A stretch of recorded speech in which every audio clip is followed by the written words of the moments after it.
एक छोटे से कस्बे में समीर नाम का एक लड़का रहता था।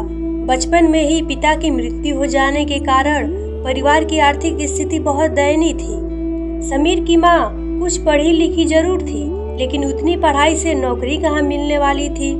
वो घर घर बर्तन मांज कर और सिलाई बुनाई का काम करके किसी तरह अपने बच्चे को पढ़ा लिखा रही थी। समीर स्वभाव से थोड़ा शर्मीला था और अक्सर चुपचाप बैठा रहता था। एक दिन जब वो स्कूल से लौटा तो उसके हाथ में एक लिफाफा था। उसने माँ को लिफाफा पकड़ाते हुए कहा, माँ, मास्टर साहब ने तुम्हारे लिए यह चिट्ठी भेजी है, जरा देखो तो इसमें क्या लिखा है।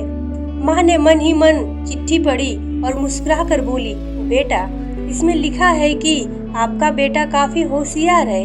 इस स्कूल के बाकी बच्चों की तुलना में इसका दिमाग बहुत तेज है और हमारे पास इसे पढ़ाने लायक शिक्षक नहीं है, इसीलिए कल से आप इसे किसी और स्कूल में भेजें। यह बात सुनकर समीर को स्कूल न जा सकने का दुख तो हुआ और साथ ही साथ उसका मन आत्मविश्वास से भर गया कि वो कुछ खास है और उसकी बुद्धि तीव्र है।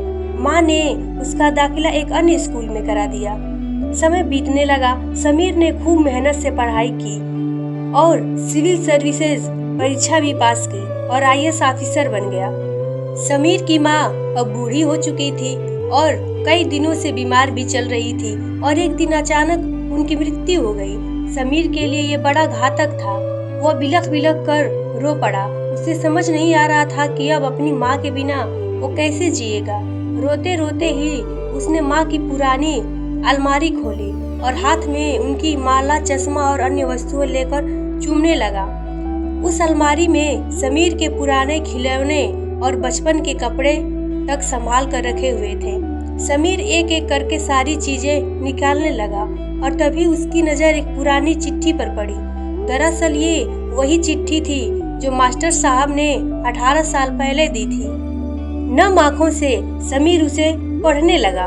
उस चिट्ठी में लिखा था कि आदरणीय अभिभावक, आपको बताते हुए हमें अफसोस हो रहा है कि आपका बेटा समीर पढ़ाई में बेहद कमजोर है और खेल कूद में भी भाग नहीं लेता।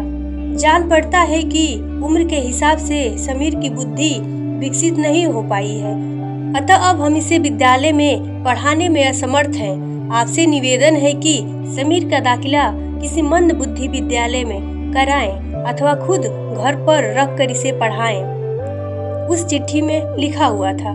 समीर जानता था कि भले अब उसकी माँ इस दुनिया में नहीं रही, पर वो जहाँ भी रहे उनकी ममता, उनका आशीर्वाद सदा उस पर बना रहेगा। दोस्तों, इसीलिए कहा जाता है कि भगवान सभी जगह नहीं हो सकते, इसलिए उसने माँ बनाई। माँ से बढ़कर त्याग और तपस्या की मूर्त भला और कौन हो सकता है। हम पढ़ लिख ले, बड़े हो जाएं, कुछ बन जाएं, इसके लिए वो चुपचाप ना जाने कितनी कुर्बानियां दे देती हैं। अपनी जरूरतें मारकर हमारी शौक पूरा करती हैं। यहाँ तक कि संतान बुरा व्यवहार करे तो भी माँ उसका भला ही सोचती है। सचमुच माँ जैसा कोई नहीं हो सकता।